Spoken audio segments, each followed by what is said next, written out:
রাত তখন প্রায় 2টা। ফোনের স্ক্রিনে শেষবারের মতো মেয়েটির নাম ঝুলঝুল করছিল। ছেলেটি অনেকক্ষণ ধরে তাকিয়েছিল, কিন্তু কল করার সাহস পাচ্ছিল না, কারণ সে জানত ওপাশে আর সেই মানুষটা নেই যে একসময় তার একটি ফোনের অপেক্ষায় থাকতো। তাদের পরিচয় হয়েছিল খুব সাধারণভাবে, প্রথমে বন্ধুত্ব, তারপর অভ্যাস, আর একসময় সেই অভ্যাসই ভালোবাসে পরিণত হয়েছিল। দিনের শুরু থেকে রাতের শেষ পর্যন্ত একে অপরকে ছাড়া যেন কিছুই কল্পনা করতে পারতো না তারা। মেয়েটি বলতো, কখনো ছেড়ে যাবে না তো? ছেলেটি হাসতো, তুমি না চাইলে মৃত্যুও আমাকে তোমার কাছ থেকে নিতে পারবে না।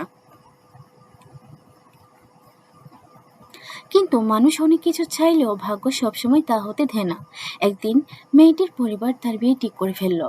মেয়েটি অনেক চেষ্টা করেছিল, অনেক কান্না করেছিল, কিন্তু পরিবারের সিদ্ধান্তের সামনে হার মেনে নিতে হয়েছিল তাকে।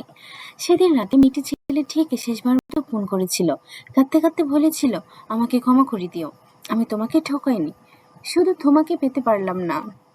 ছেলেটি অনেক কিছুই বলতে চেয়েছিল, কিন্তু গলায় যেন শব্দ আটকে গিয়েছিল। শুধু বলেছিল, ভালো থেকো।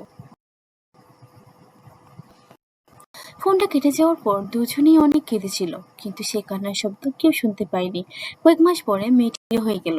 ছেলেটি দূর থেকে খবরটা শুনল। সেদিন সে কারোর সাথে কথা বলেনি, শুধু তাদের পুরনো চ্যাটগুলো পড়েছিল বারবার। সেখানে হাজারো স্বপ্ন ছিল, একসাথে ঘুরতে যাওয়ার, একসাথে বড় হওয়ার, একসাথে জীবন কাটানোর, কিন্তু বাস্তবতায় সেই স্বপ্নগুলোর কোনোটাই পূরণ করতে দেয়নি।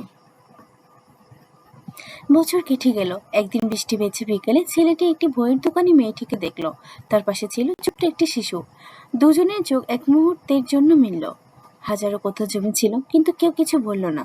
মেয়েটির চোখে তখনও সেই পুরনো ভালোবাসার ছায়া ছিল, আর ছেলেটির চোখে ছিল হারিয়ে ফেলা একটি জীবনের গল্প। মেয়েটি চলে গেল। ছেলেটি স্থির হয়ে দাঁড়িয়ে রইল। তারপর ধীরে ধীরে আকাশের দিকে তাকিয়ে মনে মনে বলল, সব ভালোবাসার শেষটা একসাথে হওয়া নয়। কিছু ভালোবাসা সারা জীবন হৃদয়ে বেঁচে থাকে, কিন্তু জীবনে ফিরে আসে না।